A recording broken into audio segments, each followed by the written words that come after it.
1960년대 프랑스의 대통령이었던 프랑스와 드골은 야심 많았고 그리고 반골 기질이 있었던 사람입니다. 그에 대한 이런 조크가 있습니다. 각국의 정상들 원수들이 이제 천국에 오면은 하나님께서도 자리에 일어나셔서 저들을 영접해 주시곤 하셨다는데, 웬일이니 드골이 천국문에 들어섰는데 하나님은 전혀 미동도 하지 않으시더랍니다. 그런데 베드로가 하나님 가까이 다가가서 귀에다 대고 이렇게 말했답니다. 주님이시여, 프랑스 대통령입니다. 교회의 장녀 프랑스의 원수가 왔으니 일어나 맞아주셔야지요. 그러자 하나님이 하신 말씀이, 어림없는 소리, 만약 내가 일었으면 저자가 내 자리에 앉아버릴 걸 하면서 하나님께 그 자리 꿈쩍도 안 하시고 앉아 계셨다고 합니다. 어쩌면 이 시대는 하나님 자리까지도 넘보는 시대라는 것을 꼬집는 이런 조크가 아닌가 생각됩니다. 프레드릭 니체는 자라스트라는 이렇게 말했다는 그 책에서 이런 얘기를 합니다. 자라스트라가 산에서 내려와서 등불을 들고 시장을 헤매면서 하나님을 찾는다, 하나님이 있는 곳을 아는가 하고 이렇게 묻습니다. 그저 시장에 있는 사람들이 하는 말이, 하나님이 길 열어본 어린애냐, 왜 이곳에서 하나님을 찾느냐 하고 말하자, 이때 이 자라스트라가 이런 말을 합니다. 너희들에게 말해두마, 우리들이 신을 죽인 것이다. 니체는 조로아스터 교회 교조인 이 자라스트라의 입을 통해서 신은 죽었다고 신에 대한 사형 선고를 내려버립니다. 그리고 나서 미국의 사회학자인 마르쿠제는 역시 이 자라스트라 입을 빌어서 아버지는 죽었다면서 신 다음으로 그 권위를 누려온 모든 아버지들에 대해서도 역시 죽었다고 사형 선고를 내려버립니다. 이 시대는 어쩌면 권위 부재의 시대라고 말할 수 있을 것입니다. 지난 4월 달 유튜브 동영상에 자기 초등학교 3학년 때 선생님, 담임 선생님을 찾는다는 동영상에 올라서 세간의 화제가 되었습니다. 유정호라는 25살 된 이 사람은 16년 전 자기 초등학교 때 선생님을 찾는다고 했는데, 그건 선생님이 고마워서 선생님께 보답하기 위해서 선생님을 찾은 것이 아니라 자기한테 촌지를 요구하고 촌지를 주지 않는다고 뺨을 때린 것에 대한 섭섭함으로 그 선생님을 찾는다는 이런 수색을 이제 유튜브를 통해서 올린 것입니다. 물론 이 일이 사실이었다면 그 선생님은 어린 학생한테 못할 짓을 한 것이 사실입니다. 그럴지라도 자기 담임 선생님을 전국에 올려서 그를 수색하는 이런 영상을 올린 것은 참으로 그에게 말할 수 없는 모욕과 수치를 안겨준 이런 행위로서 참으로 충격적인 이런 동영상이 아닐 수 없었습니다. 조선시대 형사 판례집인 추관지를 보면은 간혹 자식이 부모를 때렸다는 이런 사례는 언급되고 있지만 한 번도 제자가 스승을 때렸다는 이런 기록은 올라있지 않는데, 이제 선생님이 자기한테 잘못했다고 전국의 동영상을 통해서 이렇게 망신을 주는 이런 일은 참으로 상상하기 어려웠던 이런 세태의 변화를 우리는 엿보게 됩니다. 우리 조상들은 어떤 이제 그 위계 질서에 대해서는 특별한 어떤 이제 의식을 가지고 있었습니다. 그래서 우리 신체에 있어서도 부위에 따라서 서열이 있다고 이렇게 생각해서 머리 부분은 배꼽 아래 부분보다 몇 배나 더 서열이 높다고 여겼고, 같은 손도 오른손과 왼손 사이에도 서열이 있다고 여겼습니다. 그래서 깐깐한 선비들은 오른손으로는 세수를 해도 왼손은 절대 세수를 하지 않았고, 그리고 화장실과 소변을 볼 때도 왼손을 사용할 뿐 거기서 오른손을 사용해서는 안 된다고 이렇게 여겼습니다. 기방에 가서 기생집에 가서 기생한테 팁을 줄 때는 이것을 천하게 여겨서 반드시 왼손으로 팁을 줬다고 해서 기생에게 주는 팁은 좌전이라고 이렇게 불렀다고 합니다. 뿐만 아니라 이제 우리 조상들은 인사할 때 두 손을 모아서 위로 올리는 인사를 읍이라고 했는데, 머리까지 이마까지 손을 올리면 천읍, 그리고 이것을 얼굴까지 올리게 되면은 눈뒤까지 올리게 되면은 입읍이라고 했고, 그리고 이제 가슴께까지 올리면 이걸 지읍이라고 이렇게 불렀습니다. 이것은 이제 사람에 따라서 내가 저분한테는 이 손을 이마까지 올려야 될 사람인가, 아니면 입 정도까지 올려야 될 사람인가, 아니면 이제 가슴까지만 올려도 될 것인가 하는 것을 손 높이를 통해서 사람의 어떤 이제 위상을 생각할 만큼 이런 데도 어떤 나름대로의 어떤 이제 서열이 있었고, 이것을 특히 이제 철저히 지켜왔던 것을 보게 됩니다. 그런데 어느 때부터 민주화다, 인권이다 하면서 이런 어떤 위아래를 몰라보는 시대가 되어서 요즘은 장유유서가 물구나무 선 시대라고 이렇게 말하기도 하고, 하나님까지도 이제는 발 아래 까뭉개는 이런 세상이 되어가고 있습니다. 오늘은 교의절기상 맥주절입니다. 맥주절은 초실절 또는 오순절 또는 칠칠절이라고도 하는데, 처음 익은 열매를 하나님께 드리는 이런 절기로 지키고 있습니다. 여기서 첫 열매를 드리라고 성경은 말씀하고 있는데, 이 첫 열매를 하나님께 드리는 이 절기를 현대 도시 생활 속에서 과연 어떻게 지킬 것인가? 어찌 생각하면 오늘 이 시대, 소위 산업사회 정보화 시대 속에서는 이 말씀은 전혀 우리와 해당이 없는, 옛날에 그 이스라엘 사람들에게나 적용했던 캐캐묵은 종교적인 유습으로 이렇게 치부해버리는 사람들도 있을 것입니다. 교회에서 성도들한테 헌금이나 걷기 위해서 이제 옛날 거 끄집어내서 이런 절기를 만든 것이 아니냐 하고 이렇게 생각하는 사람들도 있을 것입니다. 하지만 우리가 이 초실절의 의미, 이 맥주감사절의 의미를 제대로 이해한다면 어쩌면 특별히 이런 권위부재의 시대이기 때문에 더더욱 우리에게는 참으로 합당하고, 여기 이 절기가 우리에게 주는 메시지는 대단히 소중하다는 것을 우리는 깨닫게 될 것입니다. 오늘 말씀은 신명기의 말씀인데, 신명기에 나타난 말씀은 대체로 출애굽기에도 그대로 나타나는 말씀 많이 반복되고 있습니다. 그런데 거기에 차이가 있다면, 출애굽기 말씀은 애굽에서 압제를 당했던 이스라엘 백성들이 이제 하나님의 그 능력과 하나님의 크신 권능으로 애굽에서 이제 그 벗어난 다음 저들이 시내산 밑에 있을 때 출애굽 1세대들에게 주신 말씀이라면, 이 신명기는 이제 광야 40년의 세월을 다 보내고 이제 요단강만 건너가면은 가나안 땅에 이르게 되는데, 이제 가나안 땅에 들어가서 젖과 꿀이 흐르는 땅에서 새롭게 집 짓고 농사 짓고 살아갈 출애굽 2세대들에게 주신 말씀이라는 점에 있어서 그 차이가 있습니다.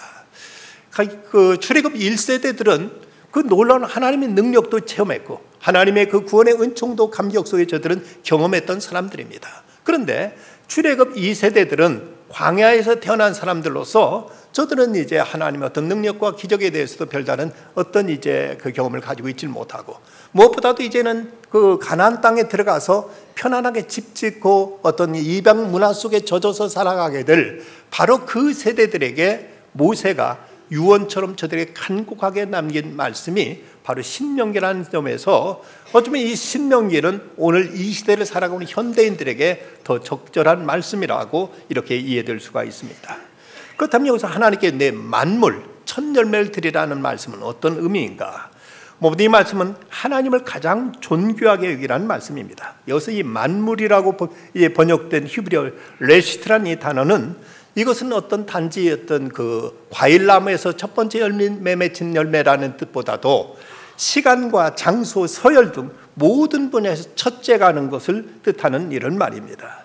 오늘 이 말씀 속에서 이스라엘 백성이 가나안 땅에 수확한 첫 열매로서 하나님 앞에 이제 드리라고 했는데, 이 말씀이 첫 열매에 대해서 민수기에 보면은 여호와께 드리는 첫 소산, 곧 제일 좋은 기름과 제일 좋은 포도주와 곡식이라고 말하면서 가장 좋은 것을 만물 또는 첫 열매라고 이렇게 번역하고 있습니다.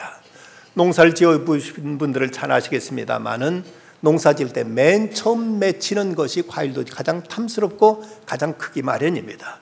고추를 따도 첫 그것을 딸 때가 고추가 제일 크고 탐스러운 것을 볼 수가 있습니다. 그래서 첫 열매를 하나님께 드리라는 말씀은 우리의 삶 속에 최선의 것, 최상의 것을 먼저 하나님께 드리라는 이런 말씀으로 우리는 이해할 수 있게 되는 것입니다. 인간에게 불행이 찾아온 것은 인간이 하나님과 같이 되려는 이 시험에 빠짐으로 인간은 그만 이제 모든 평안과 모든 기쁨과 안정을 잃어버리고 참으로 불행한 삶이 그들에게 찾아왔던 것을 보게 됩니다. 창세기 3장 5절 말씀 보면 뱀이 인간을 유혹할 때 이렇게 말합니다. 너희가 그것을 먹는 날에 너희 눈이 밝아져 하나님과 같이 되어 선악을 알 줄 하나님이 아심이라. 뱀이 유혹한 것은 너희들도 이거 따먹기만 하면 너희도 하나님같이 될 것이다 하고 하나님 자리에 이르도록 하려는 인간의 죄악된 마음을 이걸 충동해서 선악과를 따먹게 됨으로 인해서 인간은 그만 신락원, 에덴 동산의 그 낙원을 잃어버리게 되고 만 것입니다. 이로 인해서 하나님처럼 되려는 인간은 이로 인해 교만으로 불안과 고독, 두려움, 갈등을 초래하게 됩니다. 인간은 겸손히 하나님 앞에 고개를 숙이고 하나님 앞에 낮아짐을 통해서 오히려 거기서 평안과 안식을 얻을 수 있다는 사실을 우리 잊지 말아야 됩니다. 하나님을 나타내는 영어의 단어로 God, God라는 세 철자로 God라고 이렇게 쓰여지고 있습니다. 근데 재미있는 것은 이 God를 거꾸로 하면은 DOG가 돼서 도그, 개가 되고 맙니다. 우리가 하나님을 하나님이 모시고 살아갈 때 하나님이 세우신 창조의 질서 속에 살아가게 될 때 우리는 Son of God, 하나님의 자녀가로서 우리는 그 평안과 기쁨과 축복을 누리게 되지만 그러나 이 하나님의 창조의 질서를 우리가 이제 이것을 왜곡시키고 이것을 호도하게 되면은 이제는 Son of Dog, 이제 개의 새끼가 되는 이런 이제 비천한 자리에 전락하고 만다는 것을 이제 어느 유일처럼 우리에게 시사하고 있습니다. 우리가 하나님을 위로 섬길 줄 아는 이 자세, 무엇보다도 이제 하나님을 가장 존귀하기라는 의미가 바로 이 맥주 감사절의 정신에 가장 우선적인 의미로 다가오고 있다는 것을 알아야 됩니다. 두 번째 의미는 모든 것이 하나님께 주셔서 얻게 되었다는 사실에 대한 이 감사의 표현입니다. 오늘 말씀 6절로부터 10절까지 보면 하나님께 감사해야 될 이유로 저희들이 애굽에서 이제 그 해방된 것과 그리고 가나안 땅에서 저희들이 새로운 결실을 얻게 된 것에 대한 이런 이제 감사한 마음으로 만물을 드리라고 말씀합니다. 여기서 두 가지 감사의 이유가 언급됩니다. 하나는 구원받은 감사요.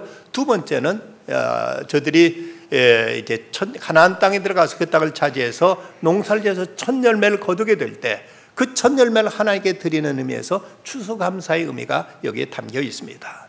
사람들은 대체로 내가 노력하고 수고해서 얻었으면 이것은 내가 수고한 것이기 때문에 내 것이라는 사실과 함께 이 모든 공은 내게 있다고 이렇게 생각하기가 쉽습니다.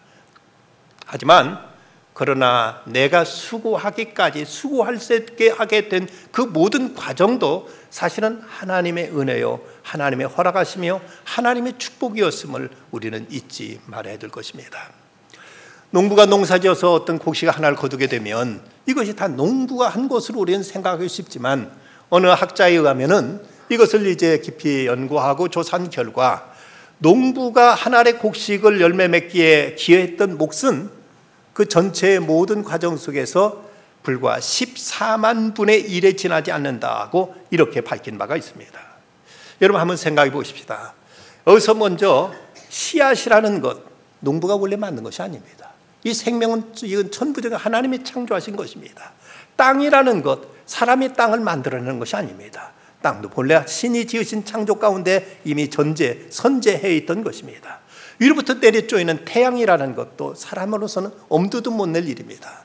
위에서 내려비치는 내려쏟는 비라든지 땅의 토양분이라든지 이 모든 것이 다 신이 하나님이 이미 우리에게 갖추어 주신 것입니다. 이것은 농부가 한 것이란 땅을 헤집고 씨앗을 심어놓은 것, 그리고 흙을 덮고 거기 풀이나 뽑아주고 그리고 나서는 거둔 것밖에는 인간이 한 것은 극히 미미한 것입니다.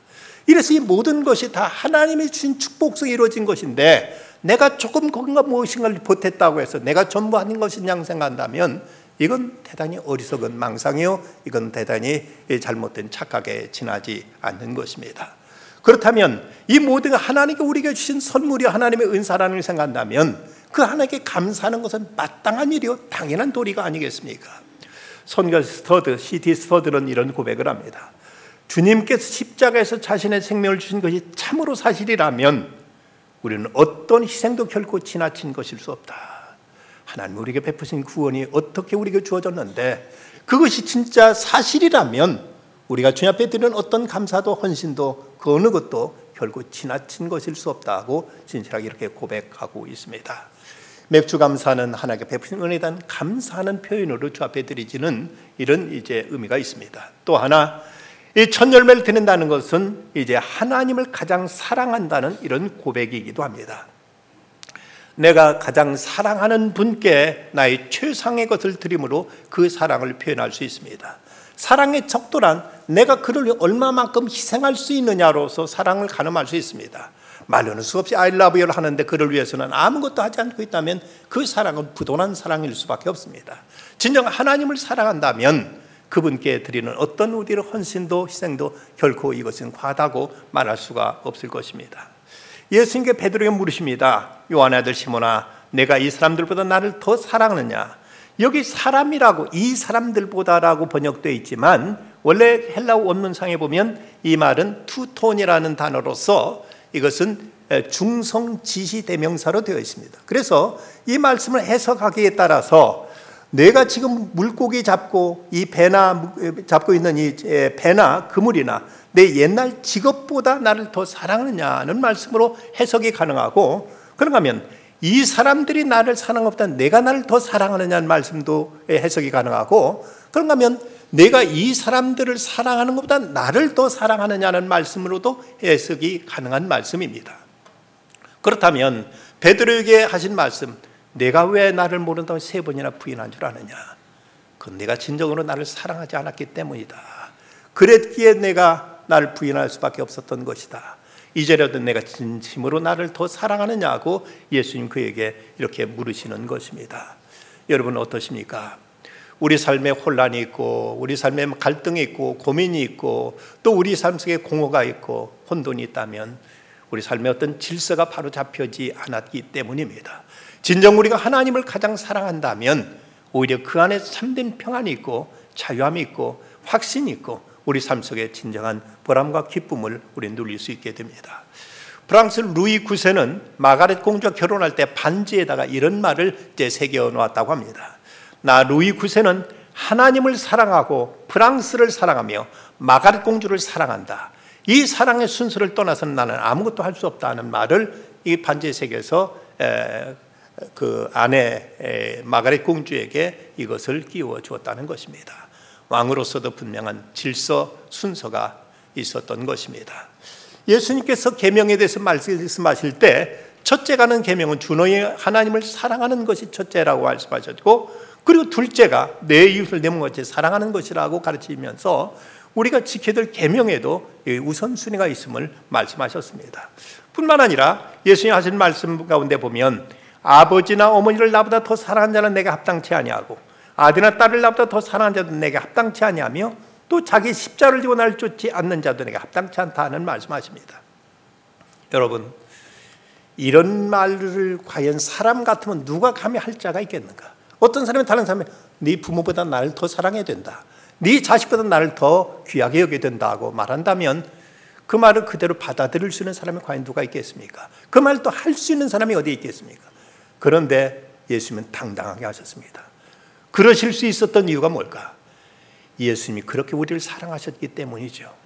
당신의 생명을 당신의 피 한 방울까지 다 쏟으시면서 우리를 사랑하셨기에 예수님은 당당하게 이렇게 사랑해야 된다고 말씀하실 수 있었던 것입니다.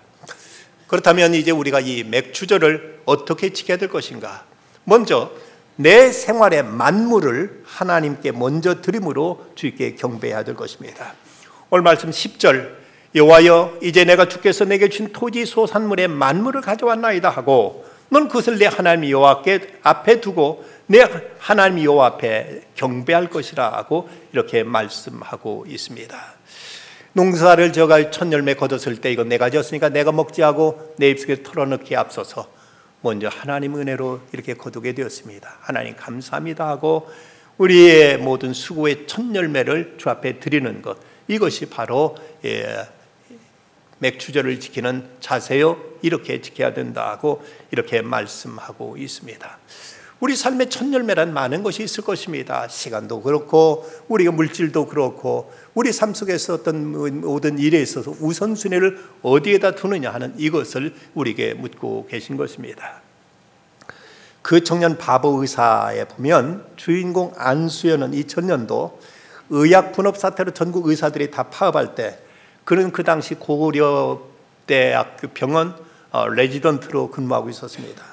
모든 의사들이 다 진료 자리를 떠났을 그때 그는 환자들 곁에 남아 있었습니다. 서열이 엄격한 의사 사회에서 자칫 선배 의사들한테 지키면 그의 앞으로 어떤 이제 어려움과 피해를 겪을 수 있음에도 불구하고 그는 이제 하루 한두 시간 눈을 붙이고 하루 한 끼만 먹어가면서 환자들을 보살핍니다. 본과 시절 그는 하나님 앞에 직면합니다. 하나님이 그에게 이렇게 물으시더랍니다. 내가 나를 위해서 시간과 마음을 포기한다면 내가 정말로 기쁘게 내 예배를 받겠다. 하지만 너는 그로 인해서 성적이든 이성교제든 사람들과 관계든 무엇이든가 분명 손해를 볼 수 있다. 그래도 내게 그 부분을 줄 수 있겠느냐고 물으시더랍니다. 시간 전쟁을 해야 하는 본과 3학년 1학기 때도 예과 1학년 그 학생들의 성경 공부 리더로 그는 이제 봉사했습니다. 그의 우선순위를 하나님께 두었기 때문입니다. 그뿐 아니라 한 학기 동안 그 교제하던 그 자매와 주중에는 만나지 않기로, 한 학기 동안 만나지 않기로, 주중에는 만나지 않기로 하면서 우선순위를 위해 즐거움을 유보하기도 했습니다. 어떤 이는 이 안수연을 가르쳐서 잠깐 우리 곁에 왔다 간 예수님과 같았다고 말할 정도로 철저하게 하나님께 모든 것을 우선적으로 살았던 이 청년이었습니다. 두 번째, 우리가 하나님께 베푸시는 축복을 이웃과 함께 나누라고 말씀하십니다. 11절 말씀 내 하나님 여호와께서 너와 내 집에 주신 모든 복으로 말미암아 너는 레위인과 너희 가운데서 거류하는 객과 함께 즐거워할지니라고 말씀합니다.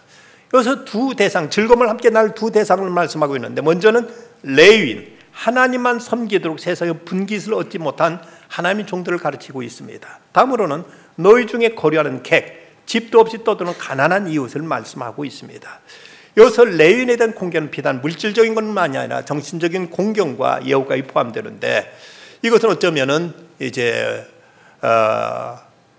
참으로 생활조차 어려운 농어촌 교육 교육자들과 또 선교를 해서 수고하시는 분들을 우리는 이제 생각할 수 있을 것입니다.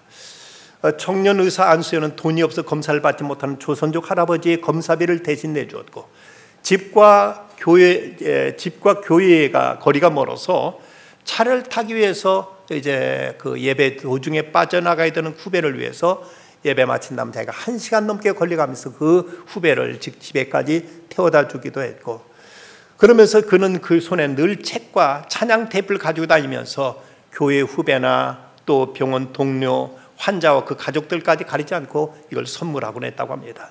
이뿐만 아니라 밤이면 병원을 돌면서 맡은 환자들을 붙잡고 조용히 저들을 위해서 기도해 주었고, 2003년도 군의관으로 입대한 후에는 병사들을 친구로 삼으면서 영창을 방문해가 일일이 책 선물을 주었고, 군의관 신분상 그는 유교 훈련은 받지 않아도 좋았지만 그는 병사들과 함께 행군을 하며 그들과 함께 어울리면서 자신의 것을 아낌없이 나눠줌을 통해서 그는 하나님의 사랑을 이렇게 실천했다고 합니다.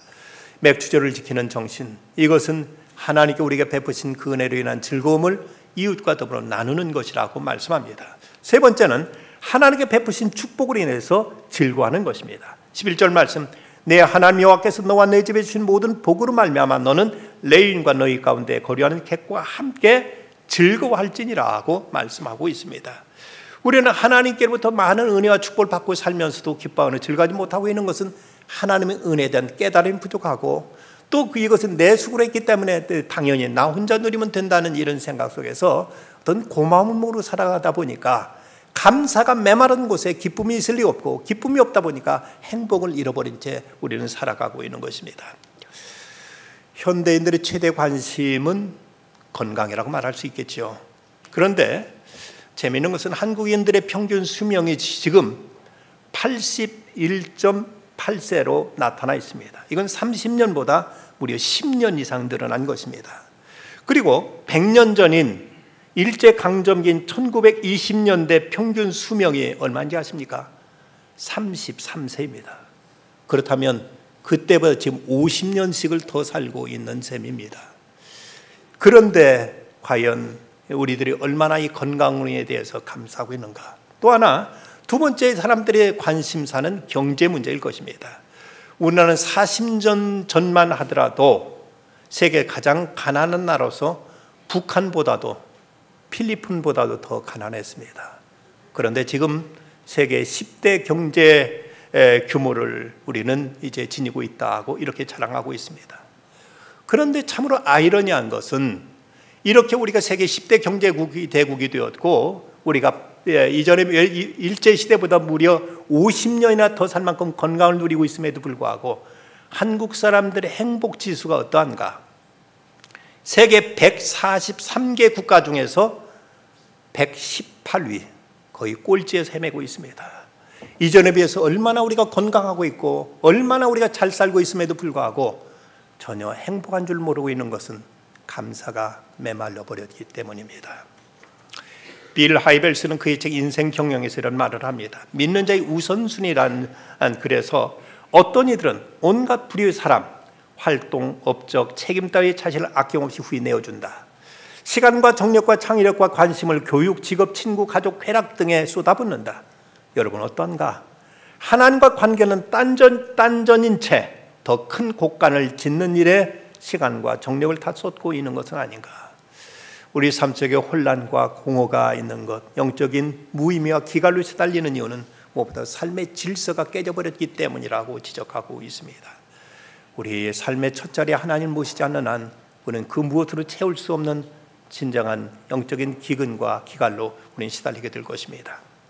미국의 실업가 중에 스탠리 텐 박사는 회사를 크게 세웠고 돈도 많이 벌어서 당시 유명한 사람으로서 사회적인 성공한 사람으로 알려져 있었습니다. 근데 그가 1976년 갑자기 척추암의 3기라는 진단을 받습니다. 당시 척추암은 수술로도 약물로도 치료가 불가능하다고 여겼던 때였습니다. 이 사실이 알려졌을 때 사람들은 모두 다 그가 더 이상 회복되지 못하고 그는 죽게 될 것이라고 여겼습니다. 그런데 몇 달 후에 그가 병상자를 툴툴 털고 나와서 이제 회사에 출근하는 것이었습니다. 깜짝 놀라서 아니 어떻게 병이 그렇게 낫게 됐습니까? 하고 묻자 스탠리 텐은 이런 대답을 하더랍니다. 예, 저는 하나님 앞에 감사만 했습니다. 그랬더니 병이 다 나버렸습니다 라고 대답합니다. 그때 스탠리 텐은 이렇게 하나님께 기도했다고 합니다. 하나님, 병들게 된 것도 감사합니다. 병들어 죽게 돼도 감사합니다. 하나님, 저는 죽음 앞에서 하나님께 감사할 것밖에 없습니다. 살려주시면 살고 죽으라면 죽겠습니다. 하나님 무조건 감사합니다 하고 매 순간 감사만 했더니 암세포가 없어졌고 건강을 되찾게 되었다는 것입니다. 그가 다시 회복된 것은 오직 감사 때문이었음을 그는 고백합니다. 어느 신문에 기독교 대학교 어느 교수의 글이 실린 적이 있습니다. 그는 이런 얘기를 썼습니다. 학교에서 수많은 학생들을 만나며 그들에게 많은 인사를 받는다. 그러나 거의가 의례적인 인사들이다.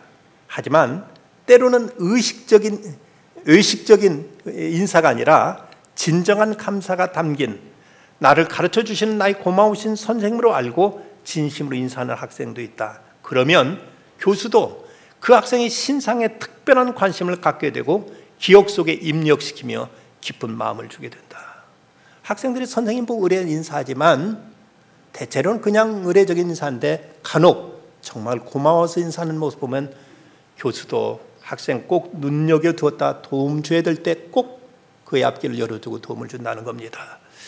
우리가 이렇게 하나님 앞에 나와서 예배드리지만 이것도 우리가 때로 어느 때는 그냥 의례적인 예배일 때가 있습니다. 하지만 마음과 정성을 다해 하나님께 감사함으로 제단 쌓고 보면 하나님께서 우리들의 이 예배를 하나님께서 잊지 아니하시고 꼭 기억하시고 하나님께서 크신 은혜로 갚아주신다 하고 우리는 고백할 수 있습니다.